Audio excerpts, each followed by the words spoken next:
கோவையில் ஆம்புலன்ஸ் மருத்துவ உதவியாளர் ஒருவர் கர்ப்பிணி பெண்ணிற்கு வீட்டிலேயே பிரசவம் பார்த்த சம்பவம் அரங்கேறியுள்ளது. கோயம்புத்தூர் மாவட்டம் தொண்டாமுத்தூர் பகுதியைச் சேர்ந்தவர் வினித்குமார். இவருக்கு காயத்ரி என்கிற மனைவியும் 2 குழந்தைகளும் உள்ளனர்.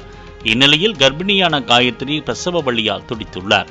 இதனை கண்ட குடும்பத்தினர் உடனே ஆம்புலன்ஸிற்கு போன் செய்துள்ளனர்.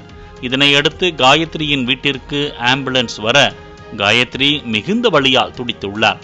இதனை கருத்தில் கொண்டு வீட்டிலேயே மருத்துவ உதவியாளர் ராமு மற்றும் பைலட் சந்திரசேகர் ஆகியோர் காயத்ரிக்கு பிரசவம் பார்த்துள்ளனர். பிரசவத்திற்கு பின்னர் காயத்ரிக்கு ஆண் குழந்தை பிறந்துள்ளது. இதனைத் தொடர்ந்து தாயையும் குழந்தையையும் ஆம்புலன்ஸ் மூலமாக சிகிச்சைக்காக மருத்துவமனைக்கு அழைத்துச் சென்றுள்ளனர். குழந்தையும் தாயும் நலமாக இருப்பதாக மருத்துவர்கள் தெரிவித்துள்ளனர். சாமர்த்தியமாக செயல்பட்ட மருத்துவ உதவியாளரை அனைவரும் பாராட்டி வருகின்றனர்.